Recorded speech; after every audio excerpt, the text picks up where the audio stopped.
What is going on, everybody? This is Soccer Junkie, and today I'm bringing you my review of the latest Premier League clash between Southampton and Manchester United, which ended in a 2-1 victory for Manchester United. Now, I cannot believe it that Manchester United have won 5 games in a row. Get in there, man. We're getting so close to, really starting to challenge for, perhaps, second place, maybe even the first, but I gotta say, Manchester United today were completely dominated by Southampton. Southampton should have won this game, in my opinion. Southampton should have been up in the halftime by at least a goal.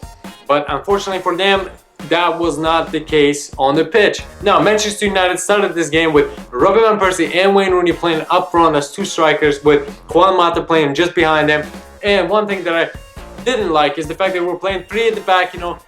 It seems like whenever we're playing away games, Louis van Gaal chooses to put free back system with, so it was Paddy McNair, Chris Smalling and Marcos Rojo, all of them starting as center backs, while Ashley Young and Valencia were playing as wing backs. Now, from the start of the game, you could see that Southampton really wanted to, get the positive result out of this game, after losing a few games prior to this match.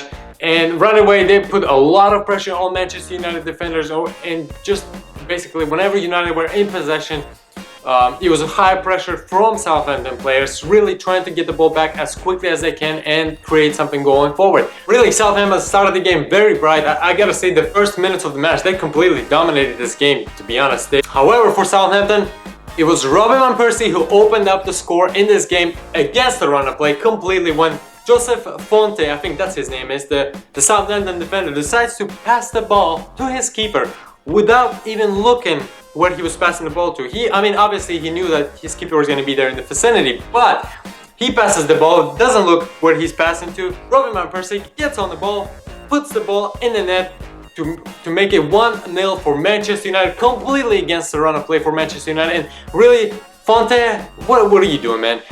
As a defender, you never pass the ball back to goalkeeper or any of your teammates. Basically, any sort of pass backwards, you should always look before you pass. There was also not enough power on the pass, so why tempt the fate, Terrible pass. Robin Van Persie puts the ball in the net completely against the run of play. Like I said, Southampton dominated the game and they concede the first goal. What is going on, right?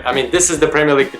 Sometimes you get these kind of matches, where one team dominates but the other team wins. You just gotta be clinical, you just gotta be clinical. This game really reminded me a lot from the game when Arsenal played against Manchester United and Manchester United were able to get their first away victory. This was the very similar game. As a matter of fact, I feel like Southampton dominated this game even more so than Arsenal did when they played at Emirates Stadium. But unfortunately for them, they lost. Now, some United players were giving the ball away way too easily. I'm looking at you, Marcos Rojo, Paddy McNair, Fellaini. God damn it. Sometimes I was like just scratching my head. I was just face palming. It's like, oh my goodness, what the hell is going on? Especially Fellaini.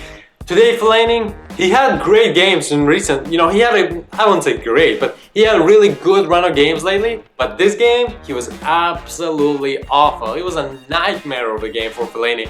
Passing the ball straight to the opposition at times. Clumsy challenges, once again, the elbow. It's like, what are you, dancing on the pitch or something? Come on, man. Now, Chris Smalling got injured after first 15 minutes of the game. Once again, injury problems continue for Manchester United. This is just, it pains me to see this kind of thing happen. Now, this really sucks for Chris Smalling. I feel so bad for the guy. He had really good run of games lately. He did well against Arsenal. He did especially well against Stoke, so he got injured and Jonny Evans came on for him to replace him. I was gutted, to be honest. I was gutted for the guy, Like I said, injury woes continue for United. Just terrible. What the hell is going on? Now, Pelle was able to get an equalizer for Southampton after some poor marking in defense by United. It was basically cross came in, nobody could deal with it. Ball fell to Pelle, who just smashed it in the net. De Gea could do nothing about it. 1-1.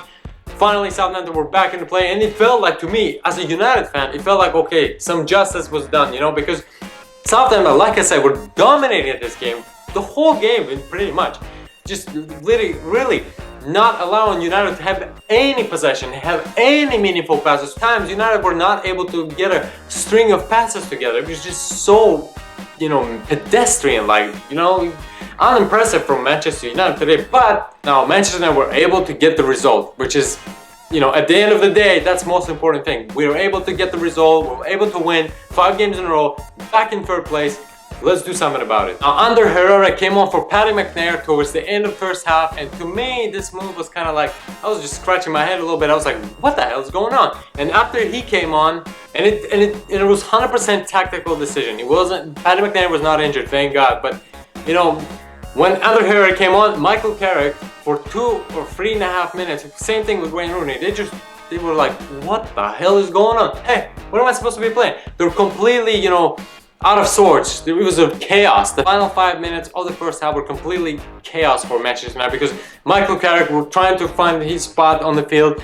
Wayne Rooney didn't know what the hell was going on. He constantly, you know, he was going back to his sideline, asking questions, you know, hey, what am I supposed to do? And I gotta say, Michael Carrick did a very good job since, you know, taking on the role of a center back throughout the game. Whenever he was called upon, he was able to deal with pressure. He was able to, you know, really solidify that spot for United, which is, you know, very impressive. Just like in the first half, Manchester United at times were really unable to get a string of passes together. It was just so pathetic, so pedestrian, so lackluster, you know, from United. It was really, the Southampton really dominated this game. In the second half, same thing, you know. I think it was up until the 60th, maybe 65th minute of the game when Manchester United finally got some, you know, possession and finally were able to really create something going forward. Prior to that, it was all Southampton all day long. One thing that really frustrated me is the fact that Manchester United players were getting caught in possession, trying to play out of the back. I'm looking at you, Marcus Rojo. I'm looking at you, Fellaini. I mean, at times it was just like, what the hell are you doing? Just kick the freaking ball out. Sometimes, you know, that's what you gotta do. Stop playing out of the back, especially when the Southampton players are pressuring you so high up the pitch. Now, Southampton were able to create a lot of opportunities in the second half and force David De Gea to make a couple of saves. You know, Shane Long had a really nice opportunity to score, but David De Gea denied him. Pelle had a nice opportunity to score, and David De Gea was also able to deny him. Really, if it wasn't David De Gea, this game would have finished at least 2-2. Robin Van Persie, once again, against the run of play, was able to put the ball in the net after a sublime cross from a free kick from Wayne Rooney. It was just so good, so good. Really awesome cross to the far post, and you could see, you know, Robin Van Persie was kind of like sneaking in, you know, made a run. Nobody followed him.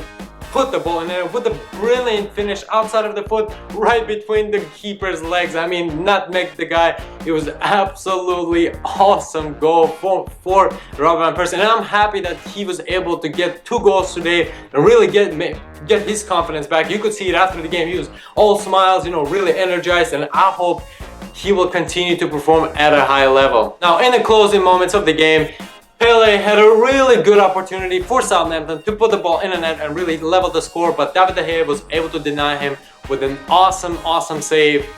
Really, you know, great job on David De Gea's part. Manchester United were able to kill the game off, you know, in the closing moments of the game to really not allow Southampton any chance of coming back. So really, that was good to see. But overall, Southampton dominated this game in my opinion. Manchester United had no business of winning this game at all. But we did, and I'm freaking happy about it because it's the 5th win in a row. Manchester United back in top 3. This is what I'm talking about, and hopefully Louis van Gaal and the rest of the players can figure something out and not have this kind of game ever again where they get dominated so easily by another team. Robin Van Persie was my man of the match. He was absolutely fantastic in this game. He was holding the ball up whenever Manchester United were trying to get any sort of possession. You know, he would get the ball, receive the ball, he was able to hold the ball up, you know, pass it out. Robin Van Persie was absolutely clinical today. This has been my review of the game. Let me know in the comments below what you thought of this game, and really, do you think Southampton should have won this game? I mean, it kind of feels like we got away with one, you know. Nevertheless, let me know who is your man of the match. Make sure you subscribe for more videos. Hit that like button, share it with your friends. Let's get, you know, more people watching the videos. Let's grow together, you know what I'm saying? Thanks for watching, and as always, peace.